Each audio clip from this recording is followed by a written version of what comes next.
What is up, everyone? Welcome to round 3 of the Portland Monthly Premodern Paper Magic Afternoons May 2024 tournament. Got a couple of awesome decks, so let's jump into the deck list. First up, we have David on Treva Tide Control, aka Bant Control. This deck utilizes the best cards that Bant has available, including one of David's personal favorites, Sunscape Familiar, which makes all his blue and green cards a little bit cheaper. This deck also has the Parallax Tide combo with Stifle, which is kind of unique, and Phantotog to wipe out your opponent's lands, and just tries to outvalue your opponents with Madness cards, Graveyard Recursion, and all those counter spells and Swords to Plowshares. Overall, a very controlly deck, very slow, but can definitely close out games, so it'll be very interesting to see how it does. And next up, we have John on Pattern Rector, which I'm going to be completely honest, I still don't fully understand how this deck works. I do get that Academy Rector helps you find Pattern Rebirth, and you're able to utilize creatures in your graveyard with Borash Shapeshifter and Karmic Guide to get some sort of deterministic win, if in a combo, usually with maybe a Goblin Bombardment. Anyways, I'm just gonna kind of have to see how this one goes, but without further ado, let's jump into it. All right, we have David on the left, John on the right.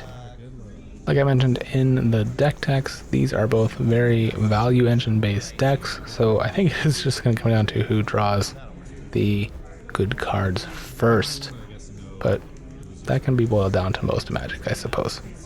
All right, a little discussion on whose life total is going to be which. Looks like John's going to be taking the top dice, which is how it should be. Whoever is on the divide of that crazy Magic graphic, that's your life total.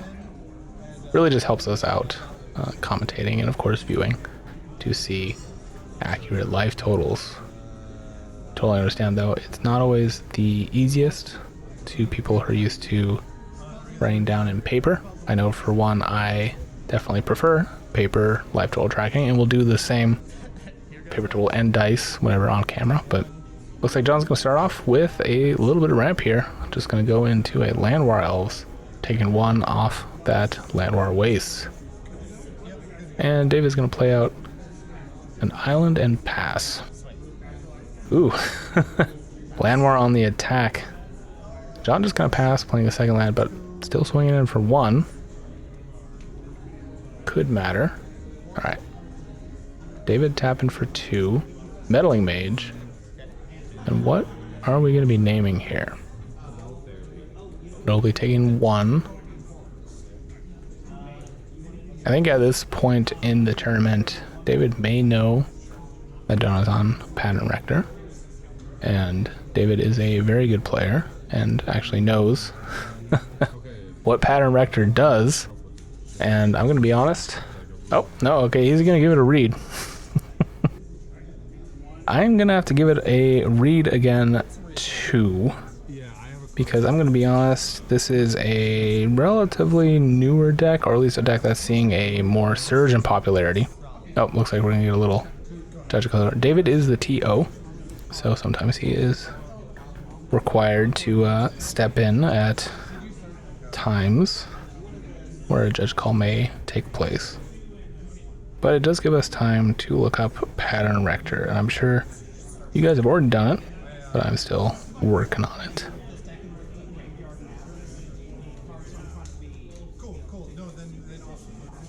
Okay.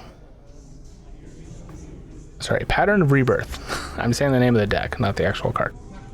Enchant creature. When that enchanted creature dies, that creature's controller may search their library for a creature card and put that card onto the battlefield, then shuffle their library.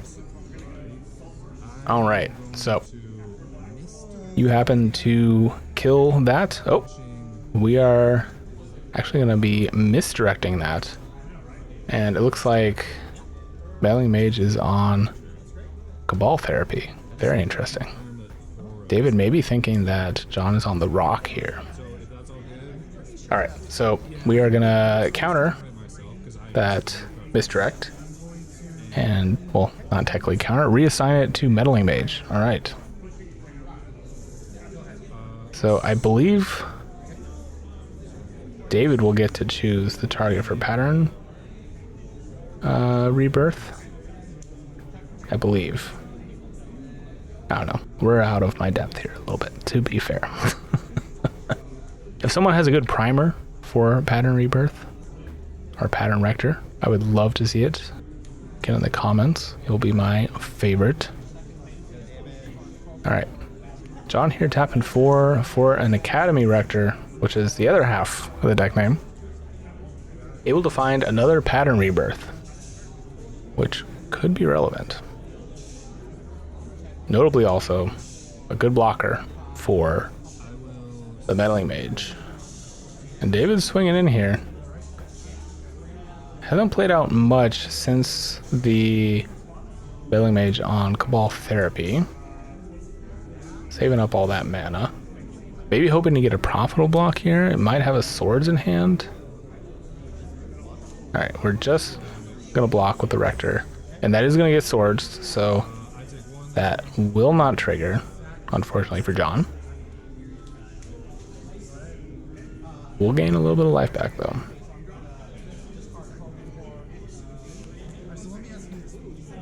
Both players not having any trouble making their land drops.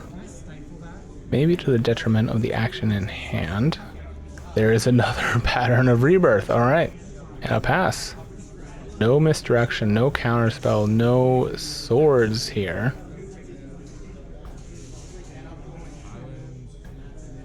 David gonna tap 4 for a little deep analysis.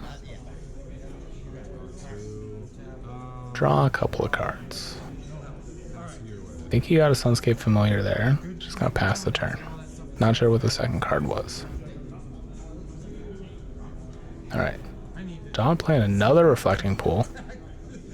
Having literally any mana access. Playing another Academy Rector. That is a pretty good draw. He's definitely drawing into his combo cards, but not drawing necessarily into the win here, I believe. Needs that Pattern of Rebirth to hit the graveyard to have a chance, I think.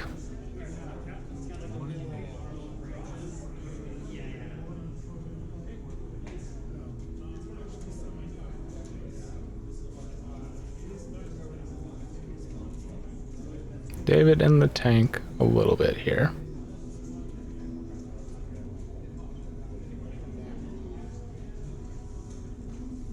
Obviously concerned at having both of the deck's namesake cards in play. Gonna play out a Sunscape Familiar, which is a good blocker here. Cannot kill any of John's cards.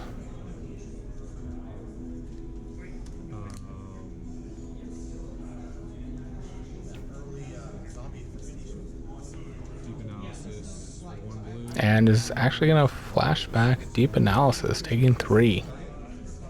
Goes to 9. Draws 2. He does have his Swords in hand. Did not... Well, I guess he does have the City Brass, so he does have Swords mana open, just in case. Also a Gemstone Mine. So, potentially able to keep John off of the combo plan here.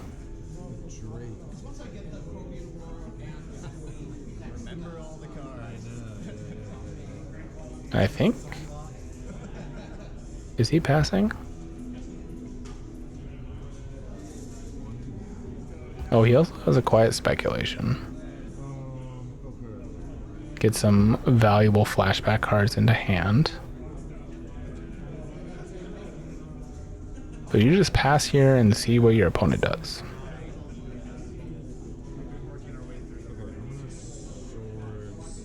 I don't know. We are just gonna Swords the Academy Rector and pass. John goes back up to 19. Oh, sorry. I guess we're getting combat in here first. Interesting. Okay, so this does get the Pattern Rebirth trigger if John decides to block.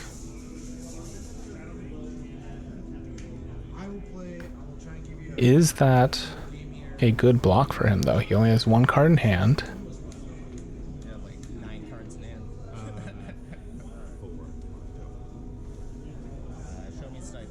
And is choosing to block. And David is actually going to stifle The Pattern of Rebirth trigger. Oh no. Well, any value John may have gotten out of that block is gonna be nixed. And it's just gonna pass the turn back to David. Unfortunate. Alright, we're swinging for another 2. And we're gonna play out a Fantatog. And go.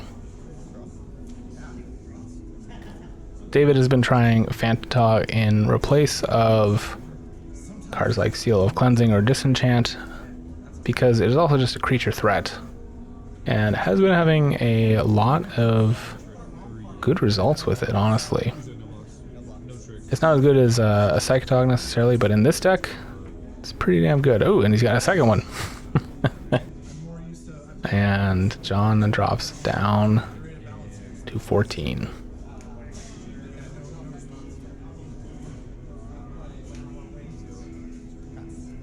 Alright, Goblin Bombardment. That is a key combo piece for John. Oh, did David draw a third Fantatog? Oof. John at 10. Third Fantatog. Here we go. Those Fantatogs can get big right now, but they're still putting in work for sure.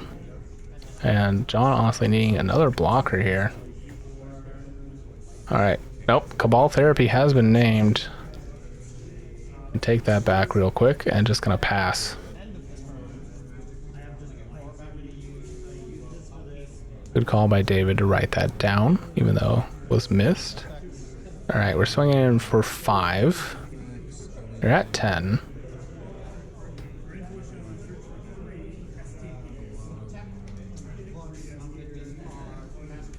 David does not have enough cards in hand to present lethal yet.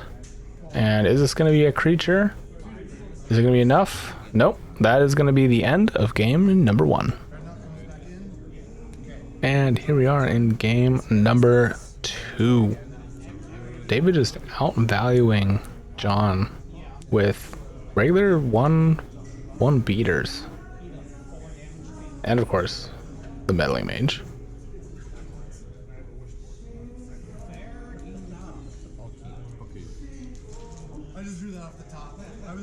Both players keeping a 7. John starting off with the City of Brass into a Landwar Elves. Go. Are we playing old school here? Well, David played a foil, so looks like not. And then followed up with a Mines for John. Tapping for 3 on turn 2. Always a good sign. Ooh, and we got a Nantuko Shade, I believe. Another win con for John's deck. David following up with a Flooded Strand.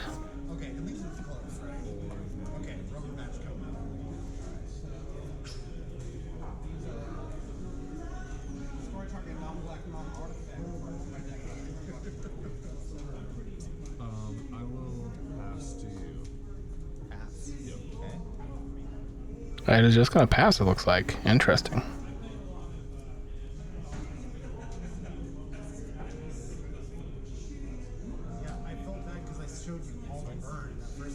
And my apologies, that is actually a Nantuko Husk on John's side. Which is similar, but you sack a creature to get +2/+2 till end of turn. This combos well with the infinite recursion that John can utilize with his deck. Also, that Cabal, or Carrion Feeder, sorry. Also another potential win con / infinite loop. Assuming John can get the Pattern Rector combo online. Again, not fully clear on what it does. Hopefully we'll see it. Hopefully we'll see John walk through it as well. But right now, John has threats on board, and David has nothing. Alright, we're going to see a fetch here. Go to 17. playing out a meddling mage. And what do we name? I think. I don't know what the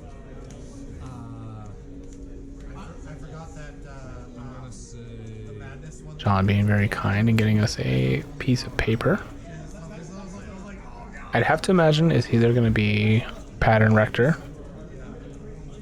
Or Academy Rector, sorry. Or Pattern Rebirth.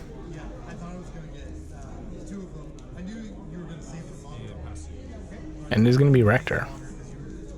Makes sense. Being able to sack any creature you put it on would be very beneficial.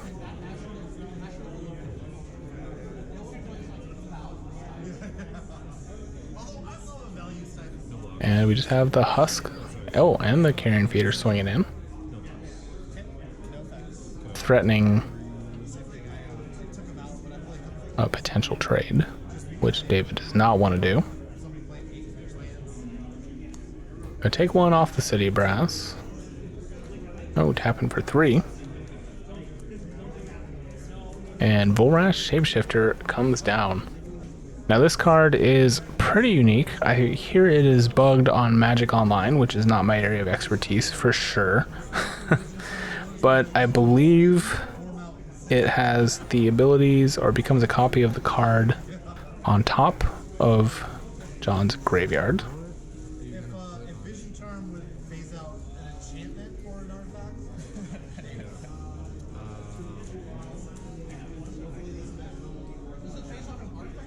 And also has an active ability of 2 to discard a card.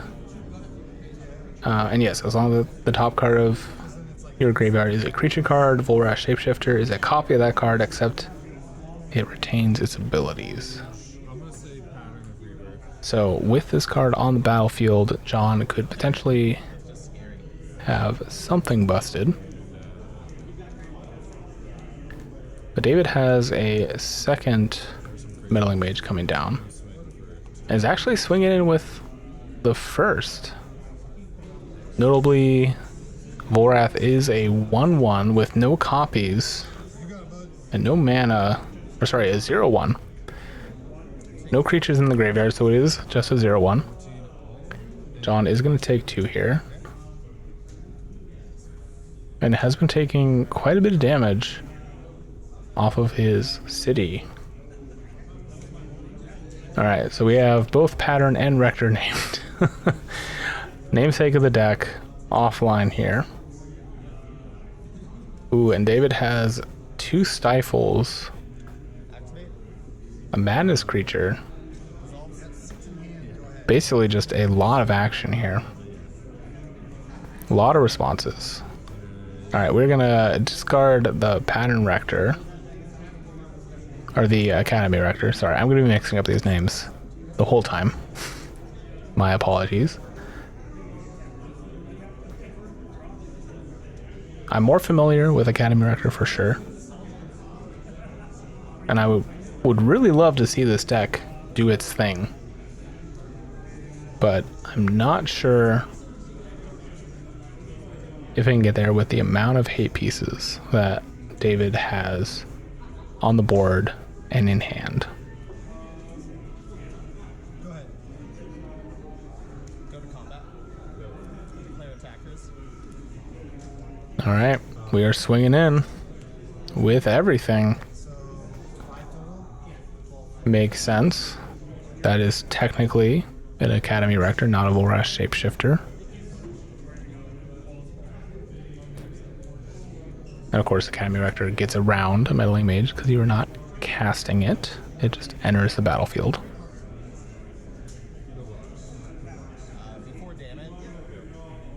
And I have to imagine... Yes, okay. John is going to sack. Give the Carrion Feeder a +1.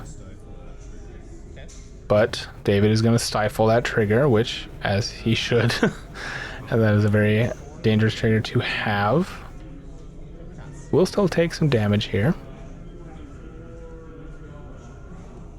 And John is all tapped out. Well, all tapped out of creatures at least. Still has 2 up. Okay, blue. Okay. White, blue. taking a point here. Play this, and I will. Gonna play the bounce land, bouncing the Avamai Coast. Tapping for 4 Parallax Tide. for the Parallax Tide. And can pretty easily hit a bunch of lands. And I'll hit that one. Is gonna hit just 2. Oh no, it's actually gonna hit all 3. Okay. At the very least, slowing John down. Identifying that he is low on mana. He does still have the Land War Elves. Pass you. And is actually just going to pass, not deciding to swing in. Deciding that his life total is pretty low. John getting the birds. Very nice. I'm going to swing in with a Carrion Feeder, which is a 2-2. But could get as large as a 5-5 if John really wants to go all out. Actually, I will. Yep, I'll just kill that. Okay, just trade. Yep. Oh, and I guess David deciding to block. Interesting, okay. And John not pumping up a feeder. So it is just an equitable trade. I guess with all your lands under the tide, keeping your Mandrox alive is pretty important. Alright, we're going to get a quiet speculation here. At that point, though, I wonder if you swing with an Antico Husk, too. So even if your opponent blocks with both the Meddling Mages, you can sack the Antico Husk to at least be positive on one of those blocks. Again, not a player or even a knowledgeable person of John's deck, but I imagine getting at least semi-favorable blocks would be good. Alright, John not having interaction here. David quiet specking for a worm, a deep analysis, There, I will pass. and I'm actually not sure what the third card is. I don't actually remember a black card with flashback in this deck. So maybe it was a sideboard. John drawing another birds, which is very good. Getting around the mana deprivation that David has put him under. I'm just gonna do this because I gotta do this. Okay, we'll do this. Okay, I'm gonna go red and 1. I'm gonna cast. Green, a bunch of colorless. Just Alright, tapping 4, Take another turn. play a bounce land, bring back the Avamai Coast again. I'll use the green and the 3 floating. 4 mana, And let's make a 6/6. And pass. just 2 flashbacks. I can't. Yeah, I can't. So I can draw. 6/6 is definitely a very hard to deal with threat from John's side. I can do it in response to the entire trigger. Yeah. But I can't do it like if you say I decide to exile, I can't jump in. I would have a chance, yeah. Just like Some discussion happening here. and there's the entire trigger on Then the the trigger goes on the stack if it doesn't exist when I exile it. Maybe John forgetting that the trigger was stifled. Yeah. Okay, yeah. So I could have flung the red on. Yeah, I'll pass back to you then. Not sure what that's about. But anyways, we're going to get a pass. dies and it's got the lead. There's going to be a trigger from Tide. And we're stifling that trigger. So those lands are going to stay exiled. Nasty. Ooh, and David drawing his swords as well. I mean, I had good cards. I had Fling Dreadnought at the top, but the Balon. And do we swing in with both? We are swinging in with both. John looking to not block here. Going to 5. Or going to 6. Sorry. Take 1. trying to do is set up where I could All right, tapping 3, and we are gonna deep analysis, taking 3. Did he draw a second swords? And a pass. Notably leaving up swords mana. But does he have 2? He does have 2. Alright, John playing out another birds, having no limit of blockers. I'm gonna swing on with Nantuko Husk. This is a little dangerous. David just realizing he needed to take his 3 from a deep analysis. Obviously he has swords up, so he might want to see if David wants to, or if John wants to, sorry, sack a few creatures. Alright, no effects. Just swinging for 2.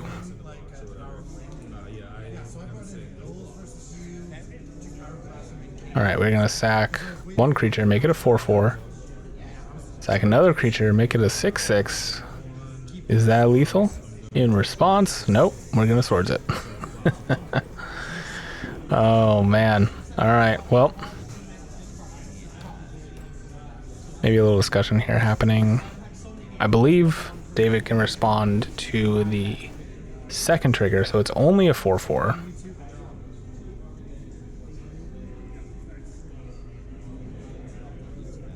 So in theory, he should go to 10.